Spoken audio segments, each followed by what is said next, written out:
Maqaa Abbaa kan Ilmaa kan Hafuura Qulqulluu Sada Waaqayyo tokko Ameen. Maqaa Abbaa kan Ilmaa kan Hafuura Qulqulluu Sada Waaqayyo tokko Ameen. Ameen. Maqaa Abbaa kan Ilmaa kan Hafuura Qulqulluu Sada Waaqayyo tokko Ameen. Kabajamtoota jaalatamtoota maatii Waaqayyoo maqaa Waaqayyootiin nagaan sin gaafadha. Akkam bultan akkam turtan akkam bultan akkamiyyuu naaf roogana hidhan Ameen. Waaqayyo akka badii balleechaa keenya jubbuu keenya gadaraa keenya duratti lakkaa'in akka argamuuf jaalala isaa eegeen saa kanaaf yeroo kanaan kan dhugee maqaa Waaqayyo keenya kan kabajameef kan ulfaate Ameen. Akkasumallee immoo isa yammannee isheen goongaa kan biraa fuufnuuf hin taane haadha teenyaa deessuu Waaqayyo kan taate qulqulleettii dubaroo Maariyaamidhaaf ulfinni kabajni galanni ishee dhafaatu Ameen. Akkasumallee immoo ergamoota wareegamoota tolootaa raajota barsiisota akka Waaqayyoon kennaa isaanii kennee hunduma isaanii ulfinni kabajni galanni isaaniif haa ta'u Ameen. Akkasumallee immoo ayyaanota waggaaf jiran kabajamee guyyaarraa yaadatamee ooluun hunduma keenya bakka hundumti keenya nagaadhaan ittiin nugi.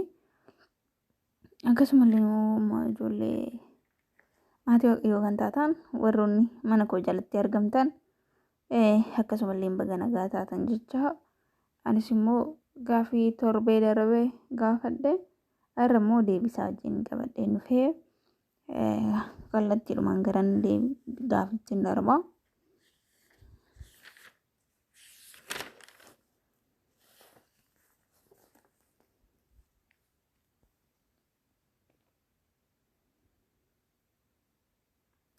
Gaafiin kiyya tokkoffaan akkas jedha ture. Eenyu jedhama osoo buddeena hin nyaatiin beegelaa nyaachuudhaan waggaa 9 jiraate jedheen gaafadhe. Deebiin isaa Abbaa Singee Dingil jedhama. Abbaa Singee Dingil jedhama deebiin isaa gaafii tokkoffaan.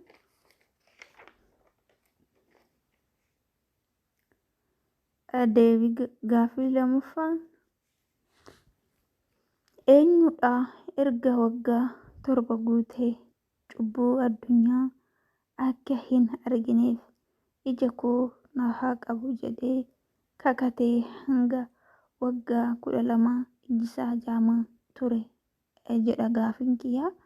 Deebiin isaa Saharaa Buruk jedhama. Deebiin isaa Saharaa Buruk jedhama.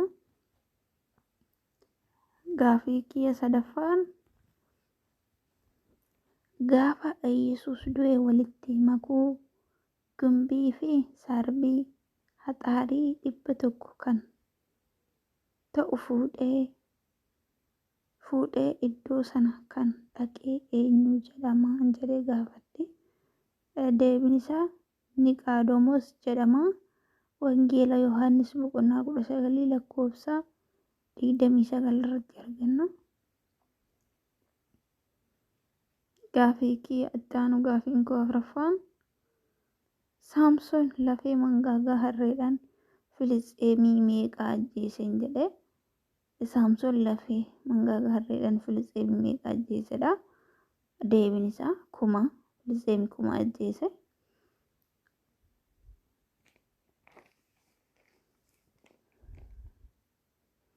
Gaafiin koo ittaanu yookiinis gaafii shanaffaan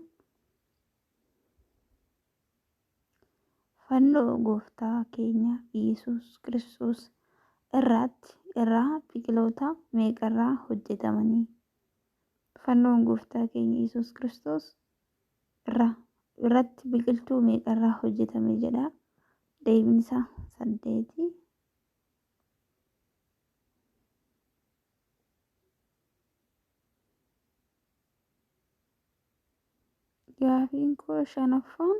Gaafiin koo ja'affaan yeroo jalqabaatiif kirrii yookiin fannoo gooftaa keenya Yesuus Kiristoos kan hidhate eenyu jedhaman jedhe ture. Deebiin isaa Philiyoop jedhama. Deebiin isaa Philiyoop jedhama.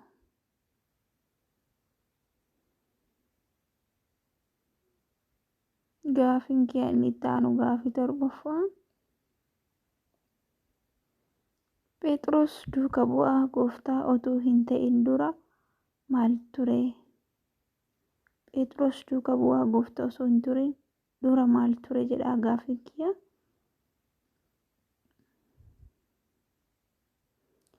Deebiin qurxummii qabduu ture.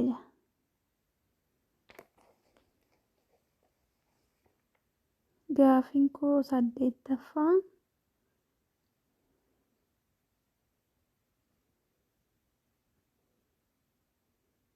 Abrahaam waggaa meeqatti dhagna qabate jedha. Gaaffiin kiyyaa 8ffaan Abrahaam waggaa meeqatti dhagna qabate jedha. Deebiin isaa 99. Gaaffiin koo 9ffaan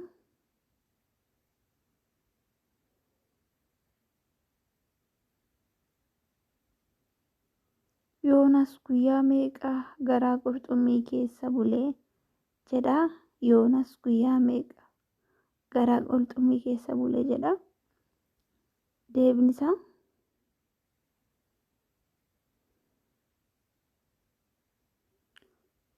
guyyaa 3. Wangeela Yohaannis boqonnaa 2 lakkoofsa 1 irratti argina.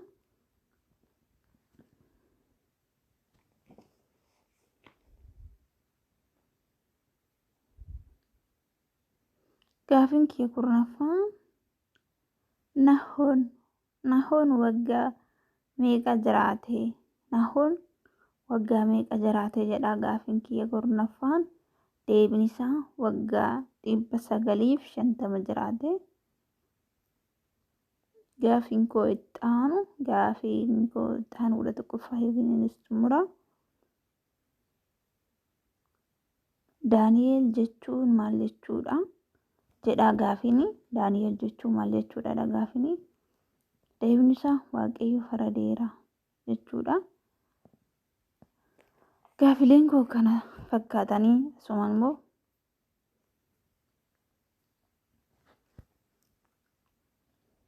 shaamaan maalidha? Shaamaan maaliif fuuldura fakkii qulqullootaatti ibsama? Seera ba'uu boqonnaa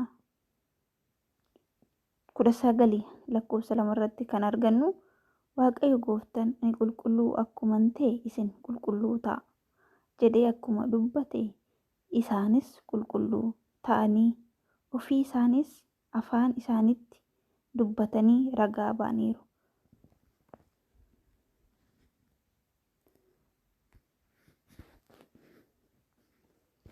Tokkoffaa Qorontos boqonnaa 11 lakkoofsa 1 irratti kan barsiisuuf malee akkuma armaan mootummaa Waaqayyoo nu galcha yookiinis immoo yoo ibsuu dhiisne nu hin galchu jechuu keenya miti.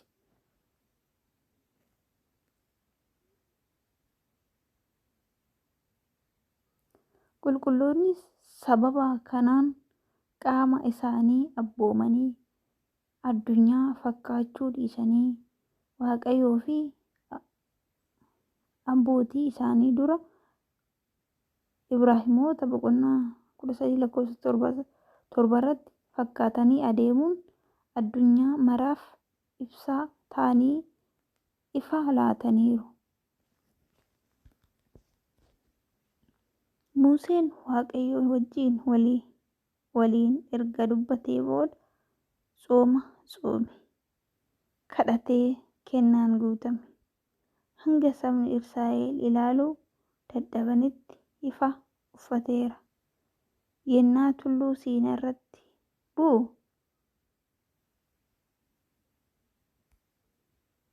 sabni Israa'el wanta biroo haguuggadhu malee nuti si ilaaluu hin dandeenyu jedhaniin. Waa'ee ifa uffachuu isaa ibsaniiru. Seera ba'uu boqonnaa 34 lakkoofsa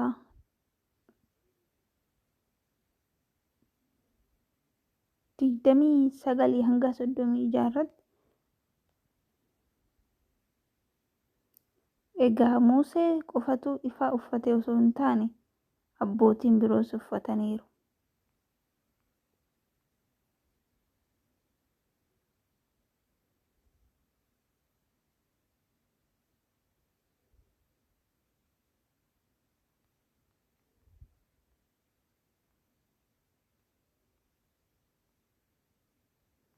Gooftaan akkuma qulqulluu ta'a jedhe.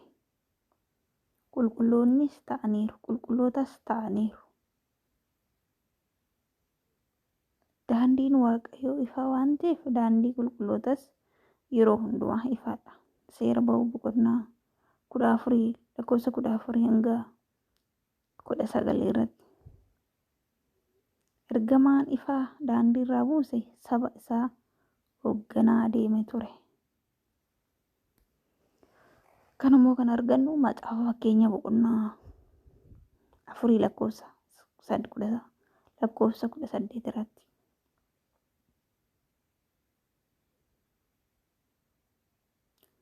Daandiin qulqulloota akka ifa bakka seenan hundatti dukkana balleessaniif ifaan guutamee ni ifa. Raajii Daani'el boqonnaa 12 lakkoofsa 3 irratti argina.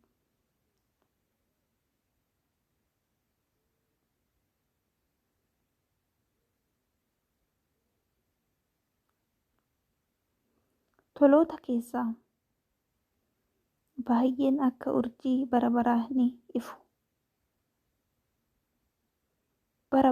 Bara baraan jechuun hanga addunyaa kanarraa fooniin adeemanis ta'ee baru addunyaa lammaffaa bakka isaaniif qophaa'e keessa ta'anii yookiinis hafuura isaanii har'a addunyaa kana ni ibsu.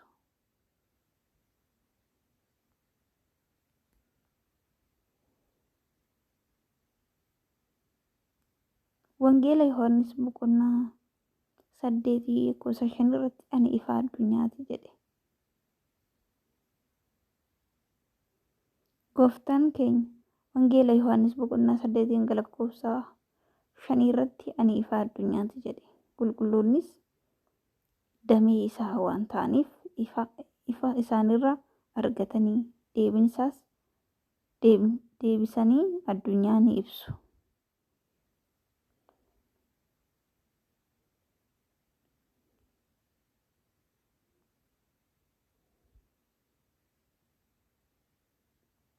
Ani ifa gooftaan keenya yeroo ani ifa addunyaati erga jedhee booda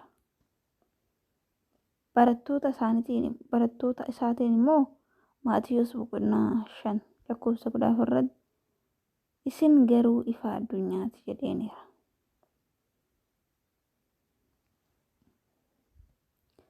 Kanaaf ifti dukkana duuka bu'ootaa kan gooftaa kan fallisu miti. Qoricha addunyaa gooftaa keenya Yesuus Kiristoos barattoota isaati. Yohaannis boqonnaa 15 lakkoofsa 27 irratti isinis ragaa kiyyaadha jedhee akkuma akeekkachiise imaanaa itti kenne. Akkasumallee barattoonni isaas imaanaa isaa xumuruuf ragaa bahaniiru.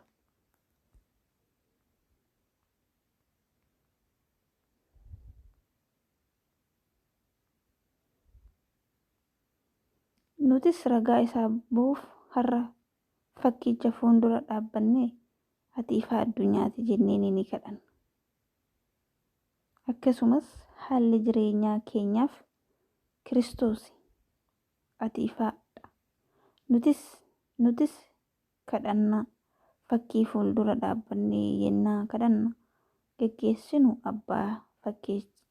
abbaa fakkichaa sugasaa akka nuuf eebbisuuf macaafa fakkeenyaa boqonnaa 10 lakkoofsa 6 irratti hanga boqonnaa 10 hanga lakkoofsa 22 irratti yaadannoo qulqullootaa tolootaa yennaa taasisnu yookiinis geggeessinu galata wajjin ta'uu akka qabu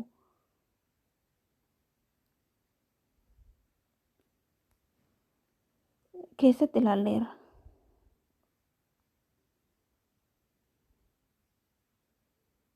Macaafa fakkeenyaa boqonnaa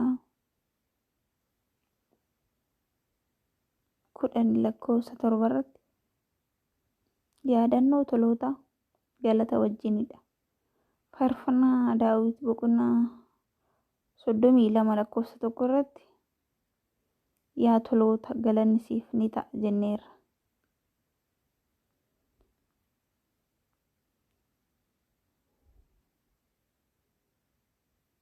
Innaa qulqulloota galateeffannu Waaqayyo akka galateeffachaa jirru beekuu qabna.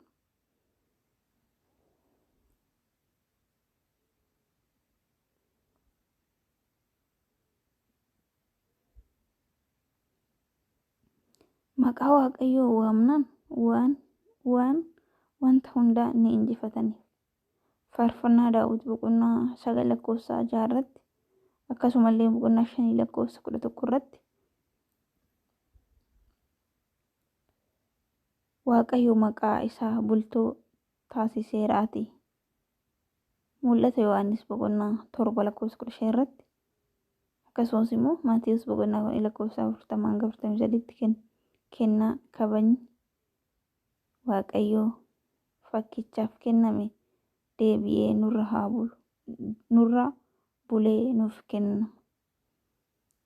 Kabaja kennineefi akka nutis kabajnu Waaqayyo ni taasisa.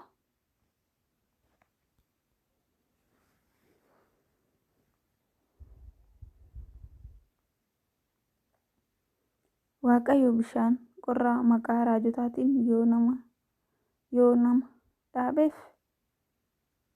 dhaabameef laata kabaja kenna.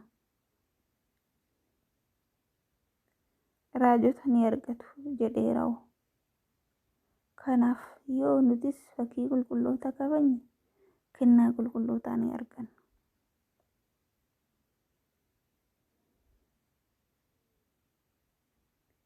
Amantoota marti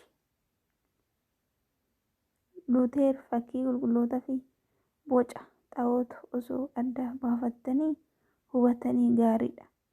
Isaan garuu osoo adda hin baafatin fakkii qulqullootaa akka xaa'ootti lakkaa'u.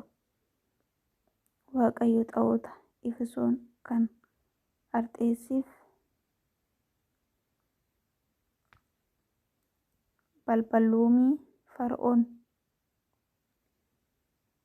Nukudeerii caccabse akkamitti fakkii xaa'ootaa hojjedhaa jedhe abbootee ajaja. Waaqayyo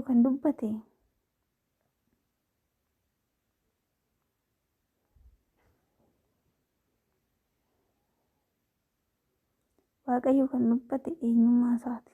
Isa qulqullootaaf, isa wareegamoota isa duukaa bu'oota isaati. Raajota isaa yeroo hundaa gargaarsa saba irratti kan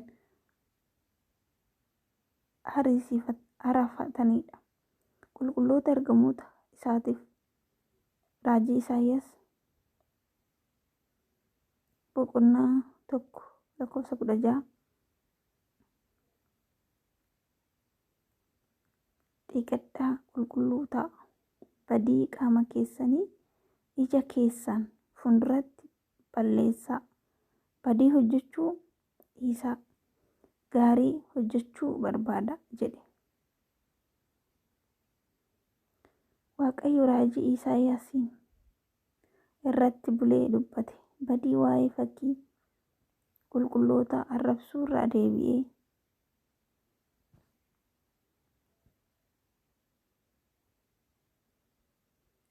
hojii gaarii inni nu barsiise filannee na fakkaadha akkuma jedhe isa fakkaannee hojii gaarii raawwannee adeemuu qabna. Kana sagalee koo egaa kabajjee hundinuu jireenya bara baraa argatan malee hin du'u jedheeroo.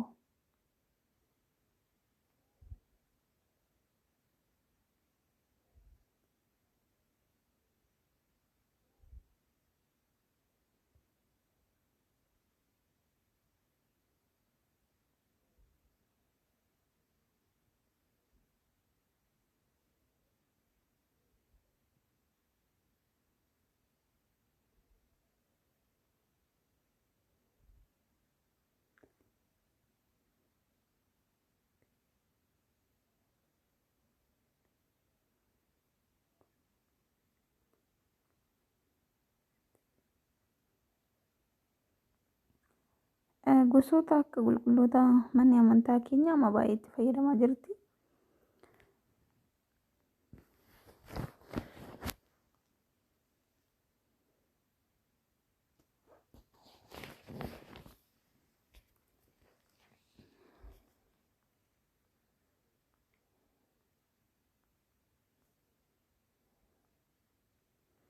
Kana taasisuudhaan immoo maaliif adii uffanna kan jedhu kan walii ilaallu ta'a. Namoonni tokko tokko innaa naxalaa uffannee adeemnu akka miidhagnu uffannu. Qorraaf uffannu itti fakkaata nuti bareedinaaf qorraaf hin uffannu. Bareedina osoo hin taane kan naxalaa caalaa miidhagnu uffanni ammayyaa miidhagoo ni jiru. Qorraa yoo ta'e akkasumas nuti garuu oolmaa gooftaan nuuf oolee ragaa ba'uuf ni uffanna malee. Uffannee mana amantaa deemuu yoo dhiisne mootummaa waaqayyoo hin dhaallu jechuu keenya miti. Yohaannis boqonnaa 15:27 irratti isin ragaa kiyyaadha jedhe gooftaan keenya Yesuus Kiristoos. Barattoota isaatti dubbateera. Isinis hojii duukaa bu'ootaa boqonnaa 4:20 irrattis nutis kan ija keenyaan arginee fi kan gurra keenyaan dhageenye hundaa ragaa ba'uuf duubatti hin jennu jechuudhaan addunyaa adeemanii ragaa bahaniiru. Kanaaf fannoo gooftaa keenya harka isaatiin baatanii nutis Yesuus Kiristoos nuuf jedhee muka irratti fannifamee ni lallabna jechuudhaan rakkoo adda addaa simataniiru. Hojii duukaa bu'oota boqonnaa 10:39 irrattis duukaa bu'oota 12 qofa osoo hin taane kan isaan sagalee waaqayyoo lallabanii fi amansiisan maqaa Kiristoosiin cuuphaa turanis akkana jedhaniiru. Hojii duukaa bu'oota boqonnaa 2:32 hundi keenya ragaa isaati jedhaniiru.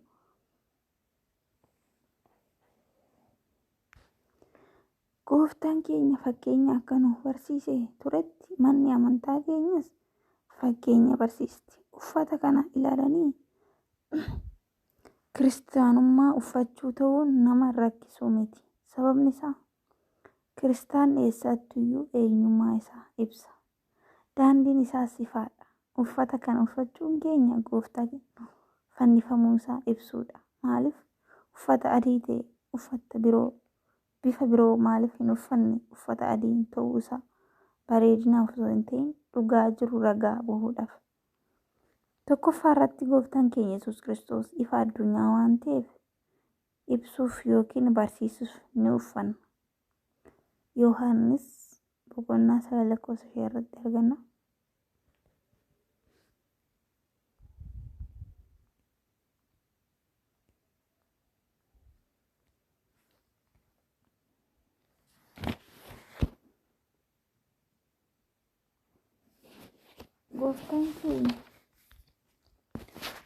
Gooftaan keenya du'a injifatee boolla du'aatii gatee aangoo seexanaa caccabsee ka'eera gammadaa kan jedhu fi inni akkuma ennaa du'aa ka'u uffata adii uffate yookiinis uffata dura boolla keessatti gate uffata kabajaa uffatee nutis uffata maqaa Kiristoos inni uffanna kana jechuudha. Mul'ata Yohaannis boqonnaa 7:9 irratti abbootiin keenya kitaaba qulqulluu fi hiikkaa hafuuraa ni qabu. Bu'uura godhachuudhaan akka nutis naxalaa adii uffannu sirnaan nu hojjetaniiru. Gooftaa keenya fakkeenya taasisachuudhaan duukaa bu'oota isaan keessaa duukaa bu'oota iccitii warra jedhaman Phexros, Yohaannis fi Yaaqoob fudhatee gara tulluu Taabooritti bahe.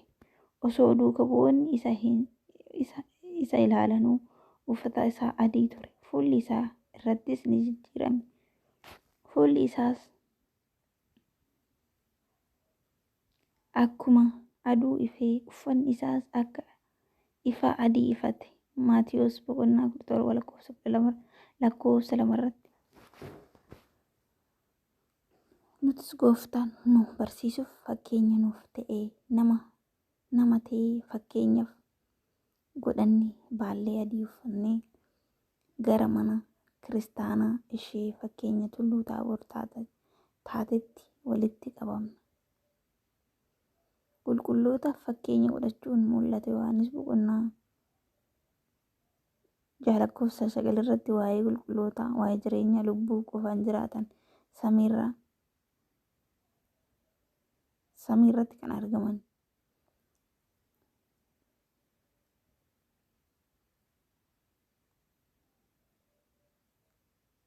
Waaqayyo waa'ee dhugaa ba'uu isaaniif lubbuuwwan namoota qalamaniif aarsaa jalatti arge sagalee guddaadhaanis iyyan. Yaa Gooftaa, dhugaa fi qulqullummaa yoomitti hin murteessituu? Dhiigni keenya amma yoomitti warra lafa irra jiran irratti haaloo hin baatuu? jedhan. Tokkoon isaanii uffata adiitu kennameef, warra akka isaanii du'aa jiran garboota hiriyoota isaaniif lakkoofsa obboloota isaanii bara xixiqqoo akka boqotan jedhamee mul'ata Yohaannis boqonnaa 6:9 irratti. Mul'ata 7 irrattis akkas jedhameera. Kanaa booddee nan arge kan isa lakkaa'uu hin dandeenye uummataaf gosa hundaa irraa, afaan hundaa irraas namoota daran baay'ee turetu uffata adii uffatan, meexxii harkaawii isaanii qabatan, hoolichaa fi teessuma isaa dura dhaabbatanii. Mul'ata Yohaannis boqonnaa 7:9 irratti. Nutis qulqulloota fakkeenya godhachuu fi adii uffanna. Hoolicha dura dhaabbachuun abdii godhannee adii uffanna.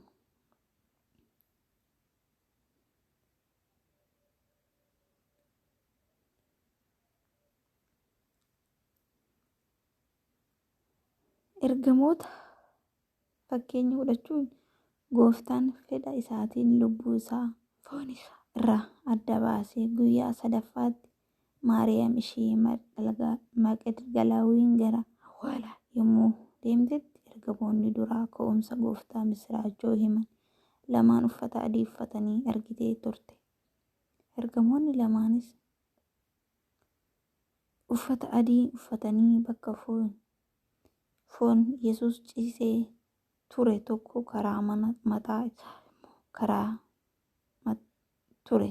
karaa mataa tokko immoo karaa miilaa ta'anii argite.